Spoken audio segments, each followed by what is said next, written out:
I think it's just important for our viewers to know that very little on this front surprises Sue Craig, you and your colleagues, and I just want you to remind us about what you did, because when Mimi was just talking about the fact that there was a summary judgment here, it's not all that common to get a summary judgment. The idea that there's enough information out there in which the judge can make a determination that the facts on this side are not in dispute. Well, the reason we know many of those facts is your own reporting. And I would ask, I know you don't like to talk about yourself or to brag, but can you just tell us about that work that you and your colleagues did that sort of brought this to the fore?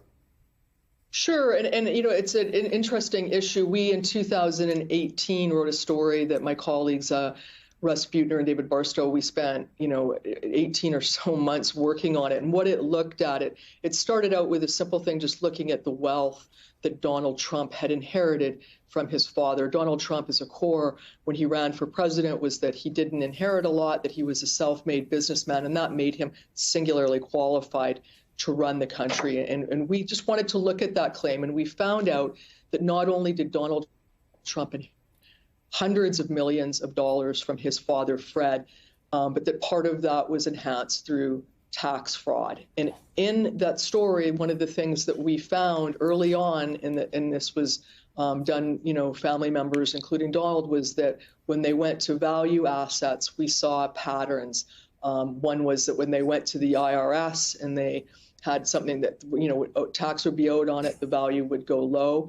And then there was other times where we would see high valuations when it would benefit them on the other side. So this is a pattern that we have seen for a long time. And Michael Cohen raised it when he testified before Congress and brought up the statements of financial condition and talked about how they would be submitted to banks as part of, trying to secure a loan. And those financial statements have become, at the heart of this case that the Attorney General brought, and the pattern that Donald Trump has done this year after year. Donald Trump, when his argument in this is that, first of all, nobody believes these financial statements. We submitted them, but the banks do their own due diligence. And secondly, that they have so many disclaimers on them that it renders them meaningless. And they were going on about that in court on Friday, and the judge finally said, it's not okay. This is why we're here. It's the rule in New York that you can't submit false business statements. So that's sort of where it kind of comes full circle. But we spent a lot of time on that story. And others. How long was that story? It was. I'm sort of shy to say, but it was 11,000 words. Was that the longest story that the New York Times ever published? I've heard that. I don't want to take that fully to the bank, but it was a long story, and it covered a lot of ground. It looked also at the tax shenanigans that he engaged in to enhance the fortune, and things that we felt fell into outright fraud. You made a reference to Michael Cohen talking about this in 2019. Let's just listen to that together. Can you explain why you had these financial statements and what you used them for? So these financial statements were used by me for two purposes. One was discussing with media, whether it was Forbes or other magazines, to demonstrate Mr. Trump's significant net worth. That was one function. Another was when we were dealing later on with insurance companies, we would provide them with these copies so that they would understand that the premium, which is based sometimes upon the individual's capabilities to pay, would be reduced. And all of this was done at the president's direction and with his knowledge? Yes, because whatever the numbers would come back to be, we would immediately report it back. And did this information provided to us inflate the president's assets? I believe these numbers are inflated. I believe these numbers are inflated. And that, Suzanne, is a conclusion that the judge here seems to have come to today. But it's not just those polite words in Congress about, I believe these numbers are inflated. The judge has said that this was fraud. Right. I mean, I'm still a bit shocked that this has come. I did think we would end up in a courtroom and this would take months to sort of go through. And this is now, now we're going to move, I think, probably more quickly through it. But I want to stress, I think Donald Trump is still on on Thursday, the appellate court, could have a ruling that may still delay this. And he's still sort of, I think, got a card to play. But this is certainly, I think it's devastating to them. Suzanne, stand by and keep reading. I'll do the same thing. If I need to find you, I will be very clear that I'm looking for you. David Jolly has joined us as well. Mimi Rocah and Glenn Kirshner are with us. David, this speaks very directly to the Donald Trump that the world knew before Donald Trump became president, right? The Apprentice, this amazing billionaire, the self-made billionaire. What Suzanne and her colleagues wrote a few years ago showed you that the emperor had no clothes. Now a judge has agreed with that. But I worry that none of it matters to Donald Trump. This is actually going to cost him real money, so this one probably will matter to him. But he's past that. His believers probably still tell you that this is a witch hunt. Sure, but let's start the conversation in the real world, which is this is a case that cuts at the core of who Donald Trump is. As much as we have been following the criminal allegations and indictments against Donald Trump, this is a civil case brought by the state of New York saying that Donald Trump engaged in civil fraud, that part of who he is a result of fraud, that Donald Trump himself is a fraud. And what the judge said today is, you're right, Letitia James, Donald Trump is a fraud. Donald Trump is, his sons are, and they use his family trust and they use his businesses to commit fraud.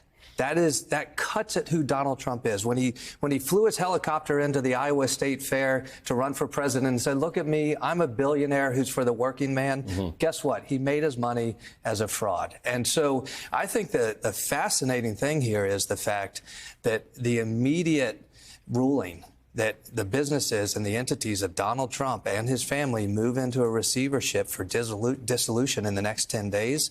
Obviously, there's more to litigate here. Mimi and others would know best about that.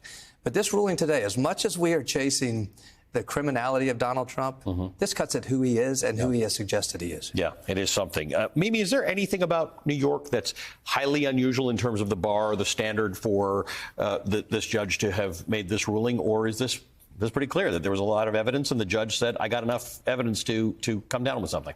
No, I mean, nothing that would make it easier for a judge to say summary judgment. I mean, summary judgment is a pretty uniform standard, whether it's state, federal, wherever you are. So I think, this is the judge clearly saying there is no question of fact here. And usually, as we've said, that's unusual. Usually there's a question of fact, or if there's not, it goes in favor of the defendant. Here, he's saying there's no question of fact and holding it against the defendant. So it's unusual. It's a strong statement by this judge. Suzanne was saying that there are, obviously for Donald Trump, there's often not an end of the road, or at least there's another 12 steps when the rest of us think there's the end of a road. Legally, what's next? There is still a case that will go forward on 6 unresolved issues. We still do not have any information about penalties or fines, because I would assume the judge wants to hear the rest of the case before making that determination. And then I guess you can appeal a summary judgment. Yes, everything can be appealed. I mean, they'll wait until probably the trial on the facts to be litigated. And then the judge will issue a final ruling with, as you say, penalties, fines, whatever other remedies, although he's already seems to have put one out there in terms of the dissolution. And yes, but everything can be appealed. And if history is a pattern, it will be appealed. Happen. Yes. But that is, I think that's an important point. And Glenn, I just want to read this out again. This is the digest version that we have from our reporters who are on the case. So I want to let everybody in the audience know, we're still working through this, but it does say that within 10 days, the parties are directed to recommend 3 potential receivers to manage the dissolution of LLCs identified in the ruling. As you said, the Honorable Barbara Jones will continue to be an independent monitor of the Trump Organization. So we could be today watching the end of the Trump Organization. But more importantly, this is the case that some people forget about. It's the one that's not mentioned as frequently. It's a side thing, because to David Jolly's point, it is not criminal. But I think to David Jolly's point, this one may be more about everything that Donald Trump is than any of the other ones, because this is about who he has been for a long time. When Suzanne Craig and her colleagues wrote about this in 2018, they were talking about the money that Donald Trump's father gave him and all of their bad business practices over the decades.